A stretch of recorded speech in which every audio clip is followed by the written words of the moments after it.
ನಮಸ್ಕಾರ ಎಲ್ರಿಗೂ. ಹೊಸಬ್ರು ನನ್ನ ಚಾನಲ್ ನೋಡ್ತಿದ್ರೆ ಸಬ್ಸ್ಕ್ರೈಬ್ ಮಾಡ್ಕೊಂಡು ವಿಡಿಯೋ ನೋಡಿ, ಹಾಗೆ ಒಂದು ಲೈಕ್ ಕೊಡಿ. ಬನ್ನಿ ಇವತ್ತಿನ ವ್ಲಾಗ್ ಸ್ಟಾರ್ಟ್ ಮಾಡೋಣ. ಇವತ್ತು ನಾನು ಗಾರ್ಡನ್ ನೋಡೋದಕ್ಕೆ ಮತ್ತು ಗಿಡಗಳನ್ನ ಪರ್ಚೇಸ್ ಮಾಡೋದಕ್ಕೆ ಯಾವ ಊರಿಂದ ಬಂದಿದ್ದಾರೆ ಅಂತ ನೋಡೋಣ ಬನ್ನಿ. ಅದರಲ್ಲೂ ತುಂಬ ದೂರದಿಂದ ಬಂದಿದ್ದಾರೆ. ಇನ್ನು ಈ ಗಿಡಗಳು ನನ್ನ ಹತ್ರ ಗಿಡ ತೊಗೊಂಡಿದ್ರಲ್ಲ ಮೊನ್ನೆ ಮಂಗಳೂರವರು, ಅವ್ರಿಗೆ ನಾನು ಬೆಂಗಳೂರಿಗೆ ತೊಗೊಂಡೋಗಿ ಕೊಟ್ಟೆ ಅಂತ ಹೇಳಿದೆ ನೋಡಿ.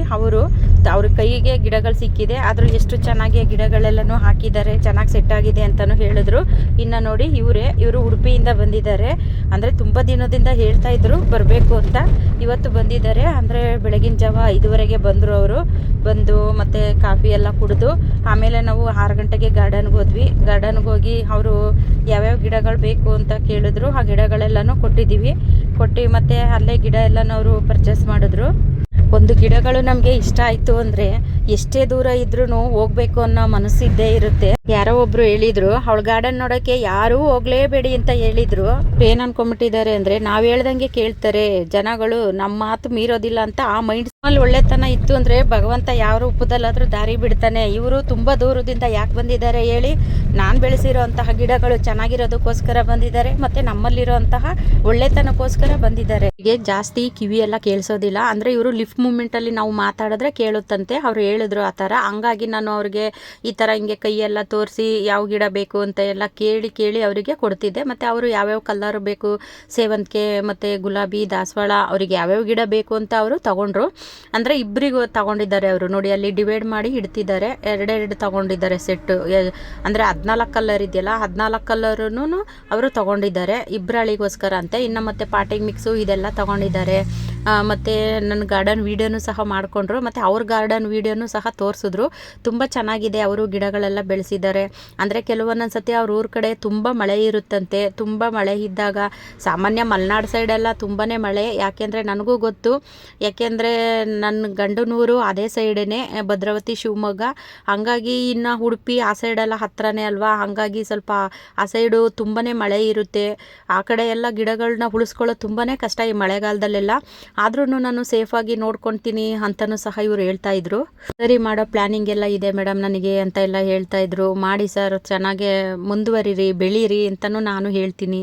ಅಲ್ಲಿ ಗಿಡಗಳೆಲ್ಲನೂ ತಗೊಂಡು ಅಲ್ಲಿ ನಾನು ಕವರ್ ತೆಗೆದು ಕೊಡ್ತಾ ಇದ್ದೀನಿ. ಅಲ್ಲಿ ಕವರಿಗೆಲ್ಲ ಹಾಕ್ಬಿಟ್ಟು ಅವ್ರಿಗೆ ಅದು ಪ್ಯಾಕಿಂಗ್ ಎಲ್ಲ ಮಾಡಿ ಕೊಡೋಕ್ಕೆ ಅಂತ ಅಂದ್ಬಿಟ್ಟು ನಾನು ಅಲ್ಲಿ ಕವರ್ನ ಹುಡುಕ್ತಾ ಇದ್ದೀನಿ ನೋಡಿ. ಅಂದರೆ ಇಬ್ಬರಿಗೆ ತಗೊಂಡಿದ್ದಾರಲ್ಲ, ಅದೆಲ್ಲನೂ ಸಪ್ರೇಟ್ ಮಾಡಿನೂ ಸಹ ಕೊಟ್ಟೆ ಅವರಿಗೆ. ಇನ್ನು ನೀವು ಯಾರಾದರೂ ಹೊಸದಾಗಿ ನೀವು ನರ್ಸರಿನ ಶುರು ಮಾಡಬೇಕು ಅನ್ನಂಗಿದ್ರೆ ನನ್ನ ಸಪೋರ್ಟ್ ಅಂತೂ ಇದ್ದೇ ಇರುತ್ತೆ. ಯಾವ ರೀತಿ ಸಪೋರ್ಟು ಅಂದರೆ, ನಿಮಗೆ ಈ ಸೇವಂತಿಗೆ ಗಿಡಗಳೇನಾದರೂ ನಿಮಗೆ ಈ ಟ್ರೇ ಮುಖಾಂತರ ಸೆಟ್ಟೇ ಬೇಕು ಅಂತಂದರೆ ನಾವು ಕಳಿಸ್ಕೊಡ್ತೀವಿ. ನಿಮಗೆ ಒಂದೊಂದು ಕಲರಲ್ಲಿ ಎಷ್ಟು ಟ್ರೇ ಬೇಕು ಅನ್ನೋದನ್ನು ಬೇಕಾದರೆ ನೀವು ನಮಗೆ ವಾಟ್ಸಪ್ ಮಾಡ್ಬೋದು. ಅಂದರೆ ಮನೆಗೆಲ್ಲ ತೊಗೊಳೋರು ಅಷ್ಟೊಂದೆಲ್ಲ ತೊಗೊಳಕ್ಕಾಗೋದಿಲ್ಲ. ಈ ನರ್ಸರಿ ಎಲ್ಲ ಮಾಡೋರು ಇರ್ತೀರ ನೋಡಿ, ಆ ಥರದವರು ತಗೊಂಡ್ರೆ ನಾವು ಕಳಿಸ್ಕೊಡ್ತೀವಿ. ಸಾಗರದ ಹತ್ರ ಒಬ್ಬರು ಫೋನ್ ಮಾಡಿದರು ನನಗೆ, ಮೇಡಮ್ ನಾನು ಇವಾಗ ಹೊಸದಾಗಿ ನರ್ಸರಿ ಶುರು ಮಾಡ್ತಾ ಇದ್ದೀನಿ, ನಮಗೆ ಗಿಡಗಳೆಲ್ಲ ಬೇಕು ಅಂದಿದ್ರು. ಖಂಡಿತ ಕಳಿಸ್ಕೊಡ್ತೀವಿ ಸರ್. ನಿಮಗೆ ಒಂದು ಕಲರಲ್ಲಿ ಎಷ್ಟು ಟ್ರೇ ಬೇಕು ಅದೆಲ್ಲನೂ ನಮಗೆ ಡೀಟೇಲಾಗಿ ತಿಳಿಸಿ ನಾನು ಕಳಿಸ್ಕೊಡೋ ವ್ಯವಸ್ಥೆ ಮಾಡ್ತೀನಿ. ಕೊರಿಯರ್ ಹಾಕಿರೋರಿಗೆಲ್ಲ ನಾನು ಬಿಲ್ಲು ವಾಟ್ಸಪ್ ಮಾಡಿದ್ದೀನಿ. ದಯವಿಟ್ಟು ಆ ಬಿಲ್ಲಲ್ಲಿರೋ ನಂಬರ್ಗೆ ನೀವು ಫೋನ್ ಮಾಡಿ ವಿಚಾರಿಸಿ. ಆಮೇಲೆ ಅಕ್ಕ ಕೊರಿಯರ್ ಬಂದಿಲ್ಲ ಅಂತ ಮಾತ್ರ ಹೇಳಬೇಡಿ. ಇದನ್ನು ಸ್ಟಾರ್ಟಿಂಗಲ್ಲೇ ಹೇಳಬೇಕಾಗಿತ್ತು, ಅದು ಮರ್ತೋಯ್ತು. ಇವಾಗ ಹೇಳ್ತಿದ್ದೀನಿ. ವಿಡಿಯೋ ಪೂರ್ತಿ ನೋಡಿ. ನೀವು ವಿಡಿಯೋ ಪೂರ್ತಿ ನೋಡಿದ್ರೆ ನಾನು ಏನು ಹೇಳಿರ್ತೀನಿ ಅಂತಲೂ ನಿಮಗೆ ಗೊತ್ತಾಗುತ್ತೆ.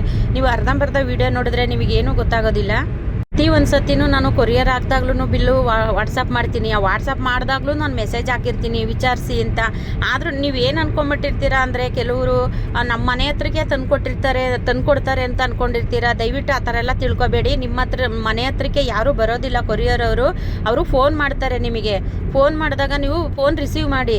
ಯಾವುದೋ ಅನ್ನೋನ್ ನಂಬರ್ ಬಂತು ಅಂತ ಸುಮ್ಮನೆ ಆಗಬೇಡಿ. ಅವರು ಮನೆ ಹತ್ರಕ್ಕೆ ಬರಲ್ಲ. ನೀವು ಫೋನ್ ಮಾಡಿದಾಗ ರಿಸೀವ್ ಮಾಡಿ, ಮನೆ ಹತ್ರ ನೀವು ತಂದುಕೊಡಿ ಅಂತ ಹೇಳಿದ್ರೆ ಅವ್ರು ತಂದುಕೊಡ್ತಾರೆ. ಇಲ್ಲಾಂದರೆ ನೀವೇ ಹೋಗಿ ಅಲ್ಲಿ ಕಲೆಕ್ಟ್ ಮಾಡ್ಕೋಬೇಕು. ನೀವು ಅವ್ರು ಫೋನ್ ಮಾಡೋ ತನಕ ನೀವು ವೆಯ್ಟ್ ಮಾಡೋಕ್ಕಾಗಲ್ಲ ಅಂದ್ರೂ ಬಿಲ್ಲಲ್ಲಿ ನಂಬರ್ ಇರುತ್ತಲ್ಲ, ಬಿಲ್ಲಲ್ಲಿ ನಂಬರ್ ಇರೋದಕ್ಕೆ ನೀವೇ ಫೋನ್ ಮಾಡಿ ವಿಚಾರಿಸಿ. ಯಾಕೆಂದರೆ ಅವರು ಕೆಲವೊಂದೊಂದು ಸತಿ ಫೋನ್ ಮಾಡ್ತಾರೋ ಮಾಡಲ್ವೋ ಗೊತ್ತಾಗೋದಿಲ್ಲ. ಹಂಗಾಗಿ ಈಗ ನಮಗೆ ತಾನೇ ಬೇಕಾಗಿರುತ್ತೆ. ಈಗ ನಮಗೆ ಗಿಡ ಸೇಫ್ಟಿಯಾಗಿ ಬೇಕು ಅಂದರೆ ನಾವೇ ಫೋನ್ ಮಾಡಬೇಕಲ್ವಾ? ಯಾಕೆ ನೀವು ಫೋನ್ ಮಾಡೋದಿಲ್ಲ? ದಯವಿಟ್ಟು ಫೋನ್ ಮಾಡಿ. ನಾನು ಮತ್ತೆ ಹೇಳ್ತಿದ್ದೀನಿ. ನಾನು ಬಿಲ್ ಕಳಿಸಿ 1-2-3 ಅವರ್ ಆದಮೇಲೆ ನೀವು ಫೋನ್ ಮಾಡಿ, ಅವರಿಗೆ ಫೋನ್ ಮಾಡಿ ವಿಚಾರಿಸಿದ್ರೆ ತಾನೇ ಅವರು ನಿಮ್ಮ ಕೊರಿಯರ್ ಎಲ್ಲಿದೆ ಅಂತ ಅವರು ಹೇಳ್ತಾರೆ ನಿಮಗೆ. ಇನ್ನು ಜಾನಿ ನೋಡಿ ಲಬ್ಬೋ ಅಂತಿದ್ದಾನೆ ಅವನು. ಇವ್ರನ್ನ ನೋಡಿ ತುಂಬ ಜೋರು ಮಾಡ್ತಾ ಇದ್ದ. ಹಾಗಾಗಿ ನಾನು ಅಲ್ಲಿ ನಿಂತ್ಕೊಂಡೆ ಅವ್ರು ಕೆಳಗಡೆ ಹೋಗೋ ತನಕ. ಇನ್ನು ನೋಡಿ ಮನೆಗೆ ತಗೊಬಂದು ಅದು ಪ್ಯಾಕಿಂಗ್ ಎಲ್ಲ ಮಾಡ್ತಾ ಇದ್ದೀವಿ. ಬಾಕ್ಸು ಮತ್ತು ಗಮ್ ಟೇಪು ಎಲ್ಲ ಅವರೇ ತಗೊಂಬಂದಿದ್ರು. ಕೆಲವ್ರಿಗೆ ಅರ್ಥ ಆಗುತ್ತೆ, ತಗೊಂಡು ಬರ್ತಾರೆ. ಇನ್ನು ನೋಡಿ 2 ಪ್ಯಾಕೆಟ್ ಅವರು ಪಾಟಿಂಗ್ ಮಿಕ್ಸ್ನ ತಗೊಂಡಿದ್ದಾರೆ. ಪಾಟಿಂಗ್ ಮಿಕ್ಸು, ಗಿಡಗಳು ಎಲ್ಲ ತಗೊಂಡಿದ್ದಾರೆ. ಹಾಗಾಗಿ ನೋಡಿ ಅದೆಲ್ಲನೂ ನೀಟಾಗಿ ಪ್ಯಾಕ್ ಮಾಡಿ ಅವರಿಗೆ ಕೊಡ್ತಾ ಇದ್ದೀವಿ. ಪ್ಯಾಕಿಂಗ್ ಮಾಡಬೇಕಾದ್ರೂ ಅಷ್ಟೇ ಇವರು ನಮಗೆ ಸಪೋರ್ಟ್ ಎಲ್ಲನೂ ಮಾಡಿದ್ರು. ಅಂದರೆ ಕಷ್ಟಪಟ್ಟವ್ರಿಗೆ ಮಾತ್ರನೇ ಗೊತ್ತಿರುತ್ತೆ ಇನ್ನೊಬ್ರ ಕಷ್ಟ ಏನು ಅಂತ. ಕೆಲವರಿಗೆ ಕಷ್ಟ ಗೊತ್ತಿಲ್ಲದೆ ಇದ್ದವರು ಸುಮ್ಮನೆ ಮಾತಾಡ್ತಾರೆ ಅಷ್ಟೇ. ಯಾರಿಗೇ ಆದರೂ ಅಷ್ಟೇ ಅಲ್ವಾ, ಇವಾಗ ನಾವೇನು ಕಷ್ಟಪಟ್ಟಿರ್ತೀವಿ, ನಮ್ಮ ಥರನೇ ಅವರು ತುಂಬಾ ಕಷ್ಟಪಡ್ತಾರೆ ಅಂತ ಕಷ್ಟಪಟ್ಟವ್ರಿಗೆ ಮಾತ್ರ ಗೊತ್ತಿರುತ್ತೆ ಆ ಕಷ್ಟದ ಬೆಲೆ ಏನು ಅಂತ. ನೋಡಿ ಅದೆಲ್ಲ ಪ್ಯಾಕ್ ಮಾಡಿ ಅವರು ಹಿಂಗೆ ಕೈಯಲ್ಲಿ ಹಿಡ್ಕೊಂಡು ಹೋಗೋಕ್ಕೆ ಅನುಕೂಲ ಆಗಲಿ ಅಂತ ಅಂದ್ಬಿಟ್ಟು ನಾವು ಒಂದು ಇದು ವೈರ್ ಥರ ಬರುತ್ತೆ ನೋಡಿ, ಆ ವೈರ್ನ ಎಲ್ಲನೂ ಕಟ್ಟಿ ಇವ್ರು ಇನ್ನೂ ನಮ್ಮ ಹತ್ರ ಗಿಡ ಎಲ್ಲ ಪರ್ಚೇಸ್ ಮಾಡ್ಕೊಂಡು ತಗೊಂಡು ಬೆಂಗಳೂರಿಗೆ ಹೋಗಿ ಅಲ್ಲಿ ಸ್ವಲ್ಪ ಇವ್ರದ್ದೇನೋ ಕೆಲಸ ಇದೆಯಂತೆ, ಅದೆಲ್ಲ ಮುಗಿಸ್ಕೊಂಡು ನಾವು ಸಂಜೆ ಮನೆಗೆ ಹೋಗ್ತೀವಿ ಅಂತಲೂ ಹೇಳ್ತಾ ಇದ್ರು. ಹಾಗಾಗಿ ಅವರಿಗೆ ನೀಟಾಗಿ ಅದೆಲ್ಲ ಪ್ಯಾಕ್ ಮಾಡಿ ಸ್ವಲ್ಪ ಅದೇ ಕೈಯಲ್ಲಿ ಹಿಂಗೆ ಹಿಡ್ಕೊಂಡು ಹೋಗೋದಕ್ಕೆ ಅನುಕೂಲ ಆಗಲಿ ಅಂತ ಅಂದ್ಬಿಟ್ಟು ಅದು ಆ ವೈರೆಲ್ಲ ಕಟ್ಟಿ ಕೊಟ್ಟಿದ್ದಾಯಿತು.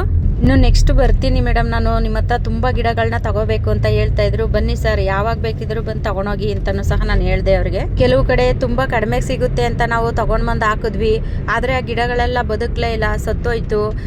ಕಡಿಮೆ ಇರೋ ಕಡೆ ಅಷ್ಟೊಂದು ಕ್ವಾಲಿಟಿ ಇರಲ್ಲ ಅಂತಲೂ ನಮಗೆ ಗೊತ್ತು ಅಂತಲೂ ಸಹ ಹೇಳ್ತಾ ಇದ್ರು ಅವರು. ಗಿಡಗಳು 20 ರೂಪಾಯಿ 30 ರೂಪಾಯಿ ಅಂತ ಹೇಳ್ತಾರೆ. ನಾವೇನೋ ಕಡಿಮೆ ಇದೆಯಲ್ಲ ಅನ್ನೋ ಆಸೆಗೆ ತೊಗೊಂಬಂದು ಹಾಕ್ತೀವಿ. ಆದರೆ ತೊಗೊಂಬಂದು ಹಾಕಿದ್ಮೇಲೆ ನಮಗೆ ಗೊತ್ತಾಗುತ್ತೆ. ಹಾಗಾಗಿ ತುಂಬ ಗಿಡಗಳಿಗೆ ಅಂತ ದುಡ್ಡು ಹಾಕ್ಬಿಟ್ಟಿದ್ದೀನಿ, ಯಾವೂ ಚೆನ್ನಾಗಿ ಬರಲೇ ಇಲ್ಲ ಅಂತಲೂ ಸಹ ಹೇಳ್ತಾ ಇದ್ರು. ಇನ್ನು ಕೆಲವರು ನಿಮ್ಮ ಹತ್ರ ತೊಗೊಂಡೋಗಿರೋ ಗಿಡಗಳೆಲ್ಲ ತುಂಬ ಚೆನ್ನಾಗಿ ಬಂದಿದೆ, ನಮಗೆ ಅದರ ಪಕ್ಕದಲ್ಲಿ ಸಸಿಗಳೆಲ್ಲ ಬರ್ತಿದೆ ಅಂತಲೂ ಸಹ ಹೇಳ್ತಿದ್ದಾರೆ. ಮತ್ತು ಅದರಲ್ಲಿ ಹೂ ಬಿಟ್ಟಿರೋದನ್ನು ನನಗೆ ವಿಡಿಯೋನೂ ಸಹ ಮಾಡಿ ಹಾಕಿದ್ದಾರೆ. ನಿಮ್ಮ ಕೈ ಗುಣ ತುಂಬ ಚೆನ್ನಾಗಿದೆ, ಹಾಗಾಗಿ ನಿಮ್ಮ ಹತ್ರ ಗಿಡಗಳನ್ನ ತೊಗೊಳ್ತೀವಿ. ನಾವು ಎಷ್ಟೇ ಬೇರೆ ಕಡೆಯಿಂದ ತೊಗೊಬಂದ್ರೂ ನಿಮ್ಮ ಹತ್ರ ಗಿಡ ತೊಗೋಬೇಕು ಅಂತಲೇ ನಾವು ತೊಗೊಳ್ತೀವಿ ಅಂತಲೂ ಹೇಳ್ತಾರೆ. ನೀವು ನನ್ನ ಮೇಲೆ ಇಟ್ಟಿರೋ ಪ್ರೀತಿಗೆ ತುಂಬ ತುಂಬ ಧನ್ಯವಾದಗಳು. ರೈಲಿಗೆ ಬಂದಿದ್ದಾರೆ. ರೈಲಲ್ಲಿ ಬಂದು 5:15ಗೆ ನಮ್ಮ ಕುಣಿಕಲ್ ರೈಲ್ ಇಳ್ಕೊಂಡಿದ್ದಾರೆ. ಇಳ್ಕೊಂಡು ಪಾಪ ಅವ್ರು ಬಂದು 5:15ಗೆ ಫೋನ್ ಮಾಡಿದ್ರು.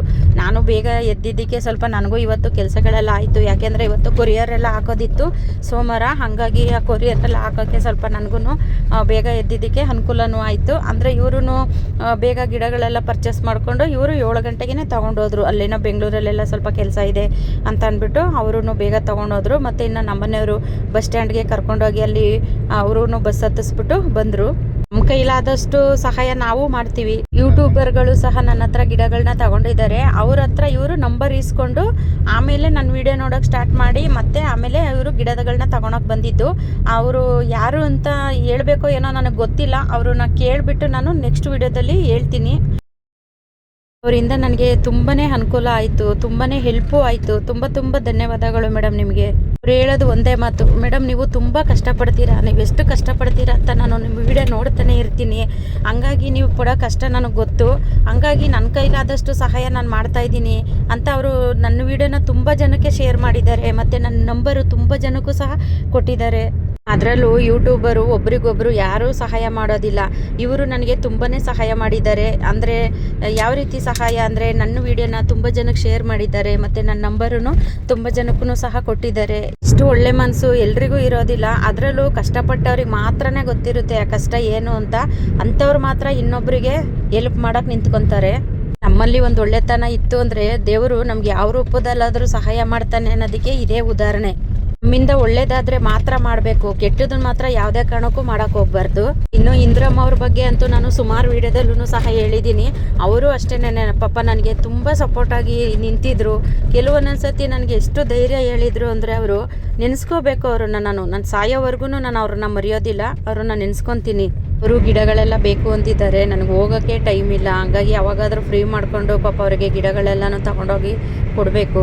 ಹಾಗೆ ಹುಷಾರಿಲ್ದಿದ್ದಾಗ ಸೇವಂತಿಗೆ ಗಿಡಗಳೆಲ್ಲ ಹೊರಟೋಗ್ಬಿಟ್ಟಿದೆಯಂತೆ. ಅಂದರೆ ಅದನ್ನು ಕೇರ್ ಮಾಡೋರು ಯಾರೂ ಇರಲಿಲ್ಲ ಅಂದ್ಬಿಟ್ಟು ಅದೆಲ್ಲ ಹೋಗ್ಬಿಟ್ಟಿದೆ. ಗಿಡಗಳು ತಂದುಕೊಡಿ ಅಂತಲೂ ಹೇಳಿದ್ದಾರೆ. ಹಂಗಾಗಿ ಆ ಗಿಡಗಳನ್ನ ತೊಗೊಂಡೋಗಿ ಕೊಡಬೇಕು. ಟೈಮ್ ಇಲ್ಲ, ಯಾವಾಗ ಸಮಯ ಕೂಡ ಬರುತ್ತೆ ಗೊತ್ತಿಲ್ಲ. ನನಗೆ ಯಾರು ಸಪೋರ್ಟ್ ಮಾಡಿರ್ತಾರೆ ನಾನು ಅವ್ರನ್ನ ಧೈರ್ಯವಾಗಿ ಹೇಳ್ಕೊತೀನಿ. ಅದನ್ನು ಬಿಟ್ಬಿಟ್ಟು ಸಪೋರ್ಟ್ ನನಗೆ ಮಾಡ್ದೇ ಇದ್ದವರು ನಾನು ಮಾಡಿದೆ ಅಂತ ಹೇಳಿದಾಗ ನಮಗೆ ಕೋಪ ಬರುತ್ತಾ ಇಲ್ವಾ? ಅವಾಗೇನೆ ಬೇರೆ ಮಾತುಗಳೆಲ್ಲ ಬರೋದು. ಮನೆ ದೇವರು ಮುಳುಕಟ್ಟಮ್ಮ. ನನಗೆ ಯಾರ್ಯಾರು ಸಪೋರ್ಟ್ ಮಾಡ್ತಿದ್ದಾರೋ ಅವರೆಲ್ಲರನ್ನು ಚೆನ್ನಾಗಿಟ್ಟಿರವ ಅಂತ ನನ್ನ ಮನೆ ದೇವರು ಮುಳುಕಟ್ಟಮ್ಮನ ಹತ್ರ ನಾನು ಬೇಡ್ಕೊತೀನಿ. ಇನ್ನು ನನಗೆ ಸಪೋರ್ಟ್ ಮಾಡ್ದಲೇ ನಾನು ಮಾಡಿದೆ ಅಂತ ಹೇಳ್ಕೊಂಡು ತಿರುಗ್ತಿದ್ದಾರಲ್ಲ ಅಂಥವ್ರನ್ನ ನೀನೇ ನೋಡ್ಕೊಳ್ಳವ ಅಂದ್ಬಿಟ್ಟು ಕೈ ಮುಗಿತೀನಿ ಇಷ್ಟೇ. ನನ್ನ ವಿಡಿಯೋನ ಹೆಚ್ಚು ಜನಕ್ಕೆ ಶೇರ್ ಮಾಡಿ ಮತ್ತು ನನ್ನ ನಂಬರ್ ಕೊಟ್ಟಿರೋ ಅಂತಹ ಅವ್ರಿಗೆಲ್ರಿಗೂ ನಾನು ಮುಳುಕಟ್ಟಮ್ಮನ ಹತ್ರ ಬೇಡ್ಕೊತೀನಿ. ಅವ್ರ ಮನೆ ಚೆನ್ನಾಗಿಟ್ಟಿರವ, ಅವರು ಚೆನ್ನಾಗಿ ಮುಂದೆ ಬೆಳೀಲಿ ಅಂತಲೂ ನಾನು ಬೇಡ್ಕೊತೀನಿ. ನನಗೆ ಸಪೋರ್ಟ್ ಮಾಡಿದವ್ರಿಗೆ ನಾನು ದೇವ್ರ ಹತ್ರ ಬೇಡ್ಕೊಳೋದ್ರಲ್ಲಿ ಏನೂ ತಪ್ಪಿಲ್ಲ ಅಲ್ವಾ. ಹಂಗಾಗಿ ಅವರು ಚೆನ್ನಾಗಿರಬೇಕು, ನಾನು ಚೆನ್ನಾಗಿರಬೇಕು. ನೋಡಿ ಇವಾಗ ಅದೆಲ್ಲ ಪ್ಯಾಕಿಂಗ್ ಎಲ್ಲ ಮಾಡಿ ಆಯಿತು. ಇವರು ಪಾಪ ಚಳಿಲಿ ಬಂದಿರ್ತಾರೆ, ಬೆಳಗಿನ ಜಾವನೇ 5 ಗಂಟೆ 5:30ಗೆಲ್ಲ ಬಂದಿದ್ರಲ್ಲ, ಹಂಗಾಗಿ ಟೀ ಎಲ್ಲ ಮಾಡಿಕೊಟ್ವಿ. ಟೀ ಎಲ್ಲ ಕಾಫಿ ಮಾಡಿಕೊಂಡು ಕುಡಿತಾ ಇದ್ದೀವಿ. ನೋಡಿ ಇನ್ನು ಕಾಫಿ ಎಲ್ಲ ಕುಡಿದು ಇವರು ಹೊರಟ್ರು. ಪೇಮೆಂಟು ಸಹ ಮಾಡಿದ್ರು ಪಾಪ. ಅವರು ಪೇಮೆಂಟ್ ಎಲ್ಲ ಕೊಟ್ಟು ಹೊರಟ್ರು. ಅಂದರೆ ನಮ್ಮನೆಯವರು ಕರ್ಕೊಂಡೋಗಿ ಅಲ್ಲಿ ಬಸ್ ಸ್ಟ್ಯಾಂಡಿಗೆ ಬಿಟ್ಟರು. ಅಂದರೆ ಅದು ತುಂಬ ವೆಯ್ಟ್ ಇತ್ತು. ನಾನೇನು ಅದು ಏನು ತೆಗೆದಿಲ್ಲ. ಗಿಡಗಳು ಯಾವ್ಯಾವ ರೀತಿ ಇಟ್ಟಿದ್ನೋ ಅದೇ ರೀತಿನೇ ಹಂಗಂಗೆ ತೆಗೆದು ಕೊಟ್ಟಿದ್ದೀನಿ. ಆ ಪಾಟಲ್ಲಿ ಕವರಲ್ಲಿ ಅದೇ ಥರನೇ ಕೊಟ್ಟಿದ್ದೀನಿ. ಅಂದರೆ ತುಂಬ ವೆಯ್ಟ್ ಇತ್ತದು, ಹಂಗಾಗಿ ಅವರು ಬಸ್ ಸ್ಟ್ಯಾಂಡಿಗೆ ಕರ್ಕೊಂಡೋಗಿ ಬಿಟ್ಟರು ಇವ್ರನ್ನ. ಟೈಮು ಖಂಡಿತ ಬರ್ತೀನಿ ಮೇಡಮ್, ಗಿಡಗಳೆಲ್ಲ ತುಂಬ ಚೆನ್ನಾಗಿದೆ, ತೊಗೊಂಡೋಗೋಕ್ಕೆ ಅಂತ ಬರ್ತೀನಿ ಅಂತ ಇದ್ರು. ಬನ್ನಿ ಅಂತಲೂ ಹೇಳಿದೆ. ಇನ್ನು ಪುತ್ತೂರಿಂದ ಎಲ್ಲ ಬರ್ತೀವಿ ಅಂತ ಫೋನ್ ಮಾಡಿದ್ದಾರೆ, ಬನ್ನಿ. ಈ ಕಾಫಿ ಎಲ್ಲ ಕುಡಿದು ಅದು ಪ್ಯಾಕಿಂಗ್ ಎಲ್ಲ ಮಾಡಿ ಅವ್ರಿಗೆ ಕೊಟ್ವಿ. ಅಂದರೆ ಇವಾಗ ಅವರು ಹೊರಟಿದ್ದಾರೆ. ನೋಡಿ ಜಾನಿ ಅಂತೂ ಫುಲ್ಲು ಬೊಬ್ಬೆ ಹೊಡಿತಾ ಇದ್ದಾನೆ ಅವನು.